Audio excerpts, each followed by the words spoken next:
तबारक व तआला फी किताबिहिल करीम फ़हुव अस्दक़ुस सादिक़ीन व क़ौलुहुल हक़। बिस्मिल्लाहिर्रहमानिर्रहीम। बिस्मिल्लाहिर्रहमानिर्रहीम। कुल्लु नफ्सिन ज़ाइक़ातुल मौत। सल्लल्लाहु अलैहि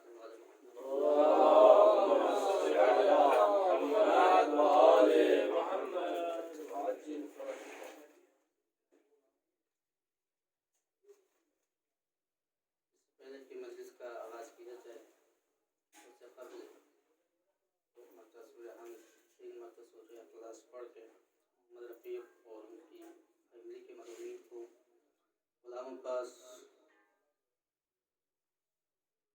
मीर जी और उनकी फैमिली के मरहूमीन, लैला ख़ीम जी, शौकत मेघ जी, सलीम फिदाउद्दीन अली भाई, डॉक्टर अब्दुल रज़ाक अब्दुल्ला मरहूम को मिसाल सवाब।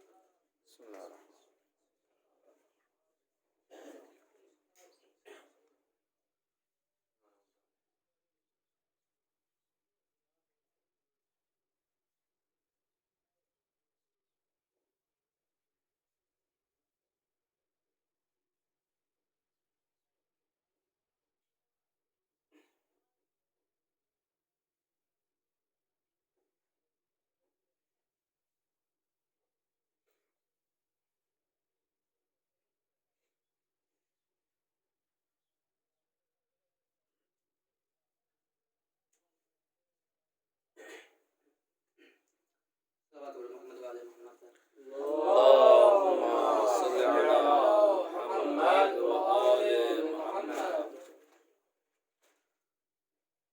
कुरान मजीद में खुदावंद करीम इरशाद फरमा रहा है कि कुल्लु नफ्सिन ज़ाइक़ातुल मौत, हर नफ्स को मौत का मज़ा चखना है। ये साल सवाब की मजलिस है मुस्लिमीन के लिए, तो मैंने इस आयत करीमा का इंतखाब किया साल सवाब के लिए कि हर इंसान को मौत आनी है, वो चाहे बच्चा हो, चाहे बूढ़ा हो, चाहे जवान हो, चाहे मर्द हो या औरत हो, वो चाहे मोमिन हो या काफिर हो या मुनाफिक हो, हर को मौत आनी है।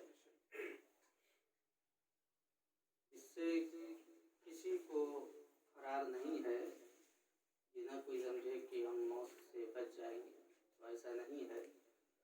उसे मौत जो है दबोच लेगी एक न एक दिन जब वक्त आएगा। तो वो चाहे अमीर हो या गरीब हो, चाहे आलिम हो या जाहिल हो या फ़कीह हो, सबको जो है एक न एक दिन मौत आनी है। बस ये और बात है कि जो शियान हैदर कर्रार हैं, वो जो हैं वो मौत का जायका चखेंगे, और जो शियान हैदर कर्रार के अलावा हैं उन्हें मौत जो है मार देगी। तो अब सवाल ये पैदा होता है कि लोग ये एतराज़ करेंगे कि साहब क्या शियान हैदर कर्रार वालों के पास नफ्स नहीं होता? कुरान भी कह रहा है कि कुल्लु नफ्सिन ज़ाइक़ातुल मौत, कि हर नफ्स को मौत का मज़ा चखना है। मैं एक मिसाल से वादे करता चलूँ, और ये मसला भी है कि अगर किसी का शौहर वो अपनी बीवी को इसलिए मारता हो, पीटता हो कि खाने में नमक तेज़ हो या कम हो, तो उसकी वजह से उसको जो है अज़ियत देता हो, तो वो औरत जो है रोज़ा रखते हुए भी नमक चख सकती है, और उसका रोज़ा जो है टूटेगा नहीं बल्कि बरकरार रहेगा। तो इसी तरीके से अली वालों को जो है, अली वालों का नफ्स जो है वो मौत का मज़ा तो चखेगा, लेकिन मुझे जो है मौत मारेगी नहीं।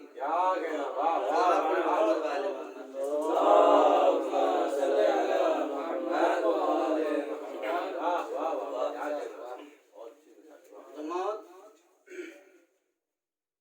के लिए इंसान आमादा रहे, और कब कहाँ किस वक्त किसको मौत होता जाए ये हमें नहीं मालूम और किसी को भी नहीं मालूम है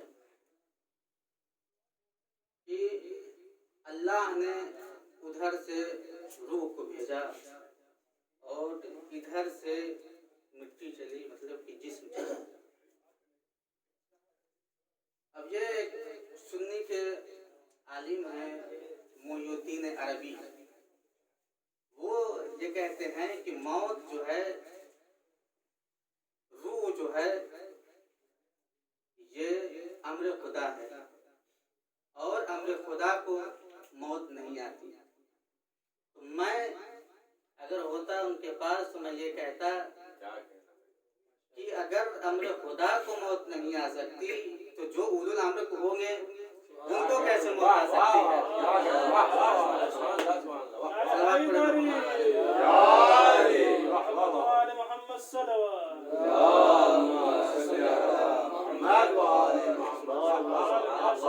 तो उधर से रूह चली, इधर से जिस्म चला।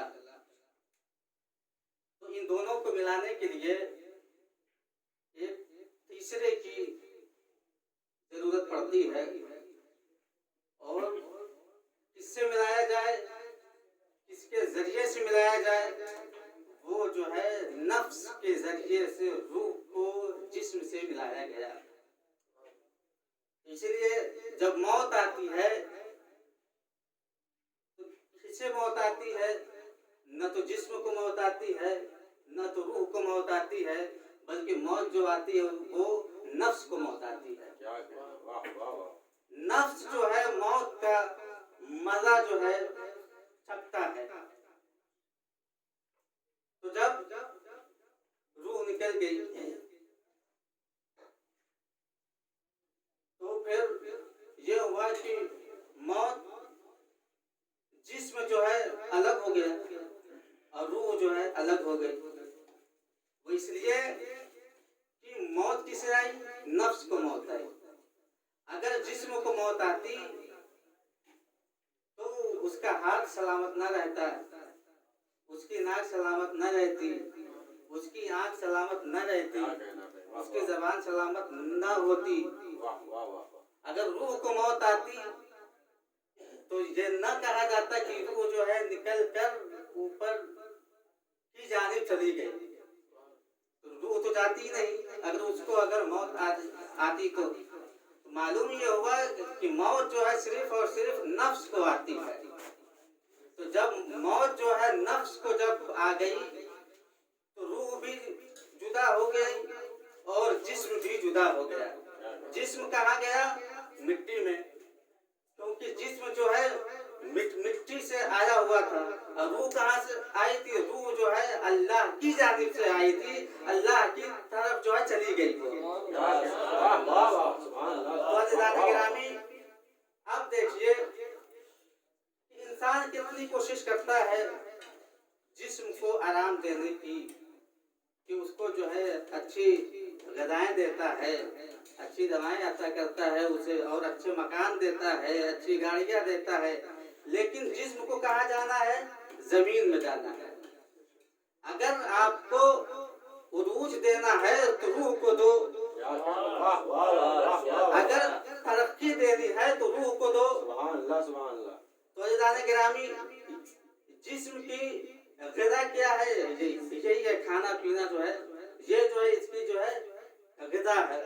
और रूह की ग़िज़ा क्या है? रूह की ग़िज़ा ये है कि जिक्र अली करना, मोहब्बत अली रखना। सल्लल्लाहु मोहम्मद वाले मोहम्मद। माशाल्लाह, वाह वाह वाह,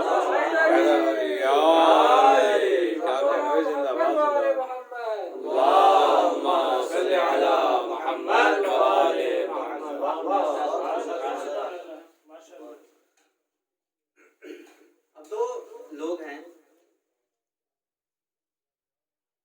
एक वो होता है कि जो फरिश्तों से अफजल होता है, बरतर होता है, और एक वो होता है कि जो जानवर से भी बदतर होता है। अब जो जानवर से जो बदतर था उसका जो है आखिरी वक्त आया तो उसके सामने माल आया। तो माल से इसने पूछा कि तुम हमारे कितना साथ दोगे। हमने तुमको जमा करने के लिए कितनी कोशिशें की, कितने का कत्ल किया, कितनों को मारा हमने, तुमको जो है सिर्फ हासिल करने के लिए तुम बताओ कि तुम हमारे कितना साथ दोगे। तो माल ने कहा कि हम सिर्फ 2 गज कफन दे सकते हैं, इसके अलावा कुछ नहीं कर सकते। इंसान जो है जिसके लिए जो है हराम हलाल कुछ नहीं देखता, वो क्या कहता है आखिर में कि 2 गज कफन देंगे। ये माल ने जो है उसको जवाब दिया। अब उसके सामने औलाद आई, बेटा हमने तुम्हारे लिए ये माल इकट्ठा किए हैं, ये आलीशान घर बनवाया है, ये सब तुम्हारे लिए तो है, तुम हमारे कितना साथ दोगे। तो बेटे ने कहा कि बस यहाँ से लेके कब्र तक हम आपको छोड़ देंगे। फिर आखिर में नाम अमाल उसका सामने आया, अमाल जो होते हैं वो सामने आए। कहा कि तुम कितना साथ दोगे।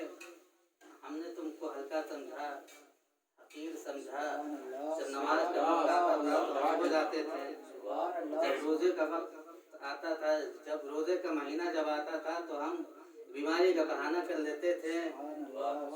जब हमें खुम्स निकालना होता था तो हम जो है किसी को कर्ज दे दिया करते थे ताकि खुम्स ना निकालना पड़े। तुम बताओ तुम मेरा कितना साथ दोगे। तो उसने कहा कि यहाँ से लेके कब्र तक, कब्र से लेके बाबे बहिश्त तक। इतने में जो है हजरत इजराइल जिन्हें मलकुल मौत कहा जाता है वो जो है जाहिर होंगे। नाम मुफ्ती उस्मान। अच्छा, आप मुफ्ती भी हैं। तो आपने ये फतवा दिया कि अलम को देखने से निकाह टूट जाता है। आपने ये फतवा दिया। ये कहाँ से फतवा दिया? कहा कि साहब अवाम का हमारे ऊपर जोर था, दबाव था कि ऐसा फतवा देना, मजलिस में जाने से निकाह टूट जाता है। अब आप मुफ्ती हैं, ये सब काम कर रहे थे हम। कहा कि जो हमारे आला हजरत हैं उन्होंने कहा था हमसे कहने के लिए, तो हमने ऐसा किया। कहा कि आप फतवा भेजते भी थे पैसों से, हराम को हलाल, हलाल को हराम कर दिया करते थे, मुझे तो आपने जो है हराम करार दिया। और जो है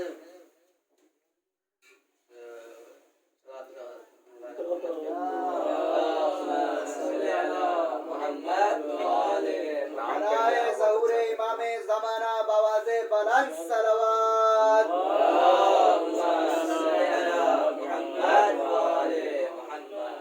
तो कहा कि मुतक को जो एक चीज जायज थी, हलाल था, उसे जो है आपने हराम कह दिया। और खराबी एक चीज हराम थी उसे आपने जायज करा दिया। वो कहा कि साहब जो हमारे खलीफा थे उन्होंने जायज करार दिया था इस चीज को, और खुदा को जो है हराम करार दिया था, तो उसकी बेस पे हमने दिया ये। तो अब उसके बाद रूह नहीं निकालेंगे मजलूम। उसके बाद ये सब सवाल पूछने के बाद अब जनाब इजराइल जो हैं इनकी पिटाई करेंगे, तो इतना पीटेंगे कि इनकी रूह जो निकल जाएगी उसी में।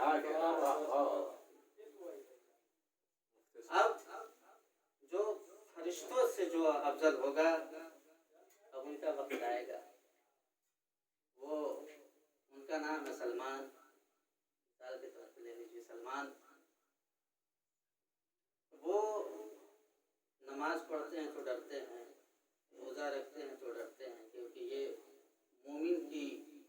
निशानियों में से है कि मोमिन जो है खुदा के खौफ से डरता है। वो रोज़ा रखते हैं तो डरते हैं, नमाज पढ़ते हैं तो डरते हैं, किसी की मदद करते हैं तो डरते हैं।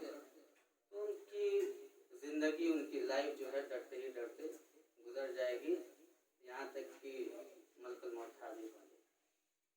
अब ये देखकर घबरा जाएंगे तो जाहिर सी बात है, चाहे काफिर हो चाहे मोमिन हो, अगर जनाबी इज़राइल सामने आ जाएंगे तो हालत तो खराब हो ही जाएगी। तो जनाबी इज़राइल कहेंगे तुम परेशान क्यों हो रहे हो, टेंशन क्यों लेते हो इतना? कहा साहब अभी कुछ काम और बाकी थे ने, उन्हें करने थे। अभी हमारे बेटे ने जो है वहाँ पे घर लिया था, तो वहाँ जाना था, फिर वहाँ से वहाँ जाना था, फिर उसके बाद से हमें हज करने के लिए जाना था, उम्रे पे जाना था, वहाँ से ईरान आना था, ईरान से इराक आना था, फिर उसके बाद से बेटी के पास जाना था, फिर हमारे पोते की शादी भी थी, वहाँ भी शिरकत करनी थी। इतने में आप आ गए, तो जाहिर सी बात है टेंशन नहीं होगी तो क्या नहीं होगा।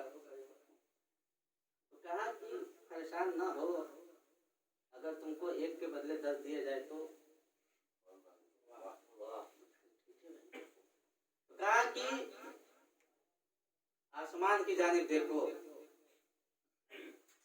अब जो सलमान साहब थे उन्होंने आसमान की जानिब देखा, देखते क्या है कि जन्नत है, उसमें महल है, और उस महल में इनके बाप भी हैं, इनके दादा भी हैं, इनकी वालदा भी हैं, और इनके जो मरहुमीन हैं वो भी हैं। कहा कि अच्छा ये हमारे दादा हैं, ये हमारे वालिद साहब हैं, ये हमारी माँ हैं। तो अब ये कहते हैं कि मलकुल मौत से कि अब हमें ले चलो, जल्दी करो। तो मलकुल मौत कहेंगे रुको अभी थोड़ा सा सब्र करिए अभी। फिर कहा मलकुल मौत ने कि फिर देखो एक बार। अब जो देखा तो देखते क्या है कि अली भी हैं, मोहम्मद भी हैं, अली भी हैं, मोहम्मद भी हैं। तो बस फर्क ये है कि यहाँ पे मोमिन में और दूसरे लोगों में कि मोमिनीन जो हैं वो तमाम अइम्मा को देखेंगे, और जो मोमिनीन के जो अलावा हैं वो सिर्फ रसूल खुदा और इमाम अली को देखेंगे। फिर उसके बाद से जनाब इज़राइल कहेंगे फिर देखो एक बार, तो जनाब सलमान साहब फिर देखेंगे एक बार। तो अब जो देखेंगे तो जनाब इज़राइल कहेंगे पहचानते हो इन्हें, कौन है? कहा कि नहीं, हमें क्या मालूम कौन है। तो अब जनाब इज़राइल जो है एक एक का तारुफ कराएंगे, ये देखो हसन है, ये देखो हुसैन है, ये देखो ज़ैनुलाब्दीन है, ये देखो मोहम्मद बाकिर हैं। बस इसी असना में जो है जनाब सलमान साहब की रूह जो है निकल जाएगी, उन्हें पता भी नहीं चलेगा। ये है फरिश्तों से अफजल। जो मोमिन जो होता है वो फरिश्तों से अफजल होता है। सलवात पर मोहम्मद वाले मोहम्मद।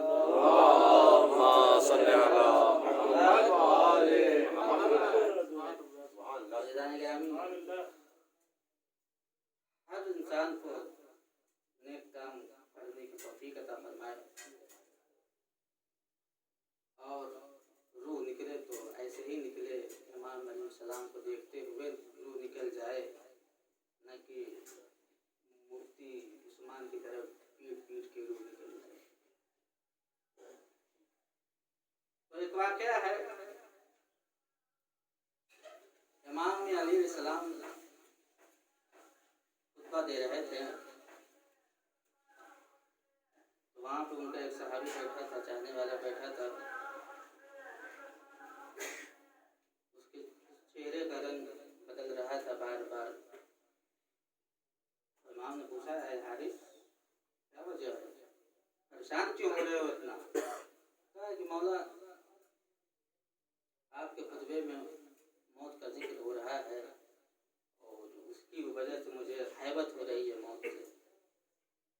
इमाम ने कहा कि अगर हम आ जाएं तो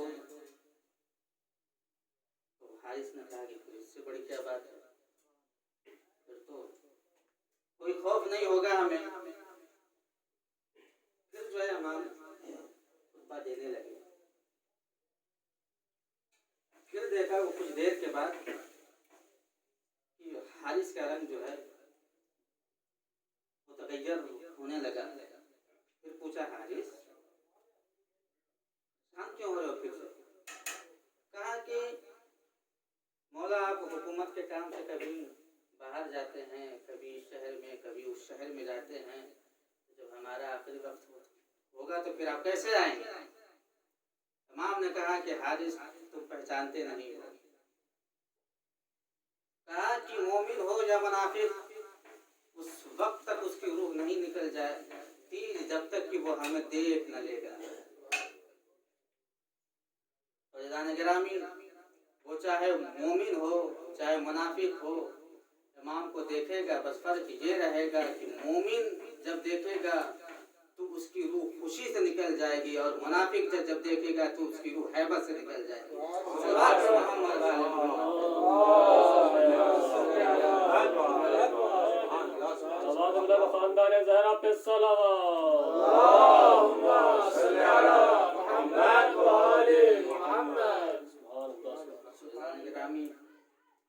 ये मौत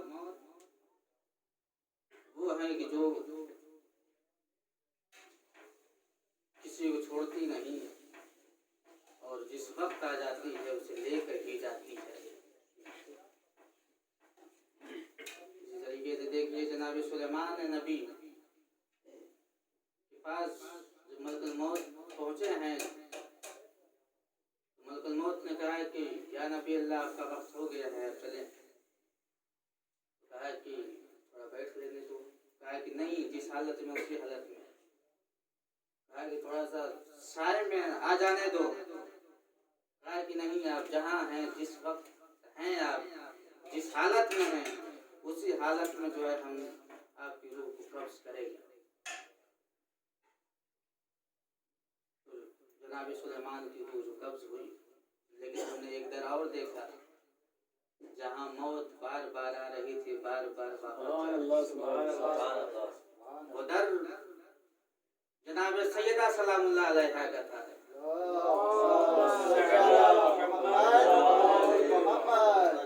जहाँ मौत आती थी और चली जाती थी, लेकिन कुछ मुसलमानों ने उस दर का एहतराम नहीं किया।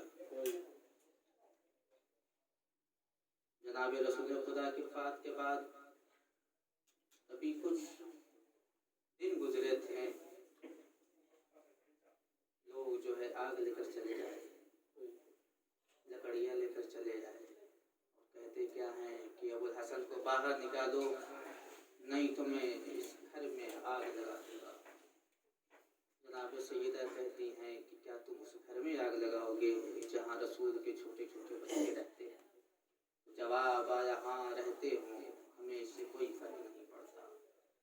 अलगर्ज जो है दरवाजे में आग लगा दी गई और जलता हुआ दरवाजा जनाब सैयदा के ऊपर गिरा, और उसमें मीखे भी थी, और मीखों ने अपना काम किया, जनाब सैयदा के सीने में चुभ गई। इतने में एक मलून आगे बढ़ा, उसने ऐसा वार किया जनाब सैयदा के बदन पर कि उनका जो है हम साकित हो गया, और जनाब सैयदा ने आवाज दिया, अस्मा हमें संभालो, हमारा बच्चा शहीद। इतने जुल्म हुए जनाब सैयदा के ऊपर। बस आखिरी वक्त आया जनाब सैयदा का, और इमाम अलैहिस्सलाम से वसीयत कर रही हैं कि आप ही हमें हुनूत देंगे, कफन देंगे, और अब रात की तारीखी में जनाजा उठाइएगा हमारा। ये सब वसीयत कर चुकी शहजादी। के बाद मौलाए कायनात चले गए, और जनाब सैयदा ने अस्मा से कहा कि अस्मा हमारा बिस्तर तैयार करो, और जब हमारे बच्चे जब आए तो पहले उन्हें खाना खिलाना, फिर उसके बाद से हमारी शहादत की खबर देना। जनाब अस्मा ने जो है बिस्तर तैयार किया, उनका हुजरे में ले गए, और इसी असना में जो है हसनैन आ गए और हसनैन ने पूछा कि हमारी वालदा कहाँ है, हमारी माँ कहाँ है। तो जनाब अस्मा ने अनसुना कर दिया, उनके सामने पहले खाना ला कर रख दिया। फिर उसके बाद से हसनैन ने कहा कि हमारी माँ कहाँ है, क्या कभी तुमने देखा है कि बिना माँ के खाना खाते हुए। तो अब जो है अस्मा से रहा नहीं गया, हुजरे की तरफ इशारा कर दिया। जब हसनैन जब हुजरे की तरफ जाके देखते हैं तो माँ जो है दुनिया से जा चुकी होती है। इमाम हसन ने अपने माँ के सीने पर गिरा दिया और एक तरफ इमाम हुसैन जो है अपनी माँ के पाँव को लेकर अपने गालों पर जो मलते हैं, कहते हैं कि हुसैन है, अम्मा हुसैन आया है, अम्मा हुसैन आया है। तो जाने के रामी एक वक्त वो जब जब जो है इमाम हुसैन सलाम जो है करबला के मैदान में जब घोड़े से गिर रहे होंगे तो उस वक्त जो है जनाब सैयदा कहेंगी, आ मेरे लाल मेरी आगोश में आ जा, आ मेरे हुसैन मेरी आगोश में आ जा। अल्लाह